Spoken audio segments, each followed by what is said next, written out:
हमारी आज की कहानी है ईमानदार हलवाई का बेईमान भाई। एक बार की बात है, एक गांव में दो भाई रहा करते थे।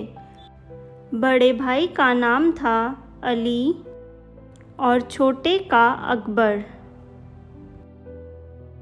दोनों ही भाई अपने स्वभाव के कारण एक दूसरे के बिल्कुल विपरीत थे। बड़ा भाई अली हलवे पराठे की ठेली लगाता था। इसी तरह दूसरा छोटा भाई अकबर एक नंबर का आलसी था और कोई काम धंधा नहीं करता था। अकबर बस जल्द से जल्द अमीर बनने के सपने देखा करता था। एक बार की बात है कि छोटा भाई अकबर अपनी भाभी फातिमा के लिए एक सूट लेकर आया।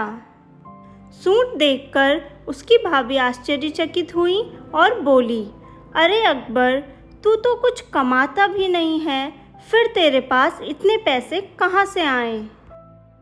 अकबर जवाब देता है, भाभी जान, आप यह सब मत पूछा करो, मैं तो सिर्फ जुगाड़ करता हूँ और इन जुगाड़ से मैं बहुत ही जल्द अमीर बन जाऊँगा। यह सब बातें अकबर का बड़ा भाई अली सुन लेता है और आकर बोलता है, तू इन जुगाड़ों से भले ही अमीर बन जाए, पर ऐसे पैसों से कमाई गई तेरी अमीरी ज़्यादा दिनों तक नहीं रहेगी। अपने बड़े भाई की यह बात सुनकर अकबर बोलता है, भाईजान, आप तो रहने ही दीजिए। आप ईमानदारी से काम करते हो, लेकिन ईमानदारी से सिर्फ ज़रूरतें पूरी हो सकती हैं, अमीर बनने का सपना नहीं।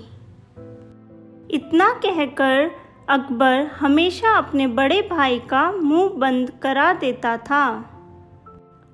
अली बाज़ार के बीच में हलवे पराठे की ठेली लगाता था और उसका हलवा पराठा अच्छी क्वालिटी के साथ साथ उचित दामों पर मिलता था, जिस कारण उसकी ठेली पर 24 घंटे ग्राहकों की भीड़ जमा रहती थी।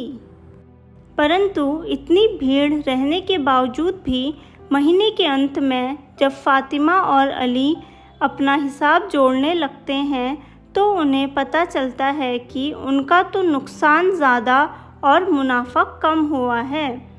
जिसके बाद फातिमा अली को बोलती है, ऐसे तो हमारा गुजारा नहीं चल पाएगा और आपको अपने हलवे पराठे के रेट बढ़ा देने चाहिए। परंतु अली साफ इनकार कर देता है, क्योंकि अली नहीं चाहता था कि उसके ठेले से कोई भी भूखे पेट वापस लौटे। एक दिन फातिमा को एक कॉल आता है, जिसके बाद वह सिसक सिसक कर रोने लगती है। फातिमा को रोता देख अली तुरंत आता है और उससे उसके रोने की वजह पूछने लगता है। फातिमा बोलती है, मेरी चाची अब इस दुनिया में नहीं रही, उनका इंतकाल हो चुका है, मुझे जल्द से जल्द चाचा के यहाँ जाना होगा। फातिमा की बात सुनकर अली बोलता है, रो मत फातिमा, मैं भी तुम्हारे साथ चाचा के यहाँ चलता हूँ। और इन सब के बीच अली अपने हलवे पराठे की ठेली कुछ दिनों के लिए अकबर के हाथों सौंप देता है और उससे बोलता है, जब तक मैं नहीं आता तब तक तुम हलवे पराठे की ठेली लगाना और देखना कि मेरे ग्राहकों को कोई तकलीफ़ नहीं होनी चाहिए। यह जिम्मेदारी अली अपने छोटे भाई अकबर के हाथों सौंपकर चाचा जी के यहाँ को चला जाता है। इसके बाद अकबर दूसरे ही दिन से हलवे पराठे की ठेली लगाना शुरू कर देता है। अकबर का काम काफ़ी ज़्यादा अच्छा चलता है और ग्राहक उसी मात्रा में आकर हलवे पराठे का लुत्फ़ उठाते हैं, जिस कारण शाम तक उसका सारा सामान बिक चुका होता है। अकबर सोचता है अगली सुबह जाकर वह दुकान से सारा सामान खरीद लेगा। परंतु सामान खरीदते समय अकबर के मन में लालच आ जाता है और वह सोचने लगता है कि यह तेल कौन सा उसके घर में उपयोग होने वाला है, इसलिए वह हलवा पराठा बनाने के लिए सस्ता और मिलावट वाला तेल खरीद लेता है। अब क्या था, रोज की तरह ग्राहक भारी मात्रा में उसके ठेले पर आते हैं, हलवा पराठा खाते हैं और शाम तक उसका सारा सामान बिक जाता है। परंतु कुछ समय बाद 2 ग्राहक गुस्से से उसके पास आते हैं और बोलते हैं, हमने तुम्हारे यहाँ से हलवा खाया था और हमारी तबीयत खराब हो गई है। तुम्हारा बड़ा भाई अली कहाँ है? हम उससे बात करते हैं कि ये कैसा हलवा बनाया।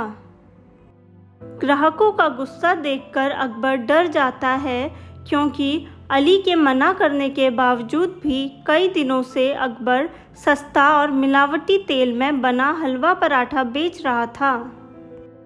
जब अली को यह बात पता चलती है, वह अकबर को खूब डांटता है और उससे बोलता है, जाओ और सभी लोगों से माफ़ी मांगो। अकबर को अपनी की गई गलती का पछतावा होता है और वह सभी लोगों से माफ़ी मांगते हुए बोलता है कि वह आगे से ऐसा नहीं करेगा।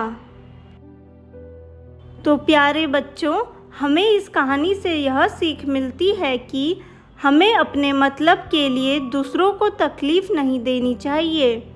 ईमानदारी और मेहनत से कमाया पैसा जीवन में सुख और समृद्धि लाता है। धन्यवाद। मिलते हैं अगली वीडियो में एक नई कहानी के साथ।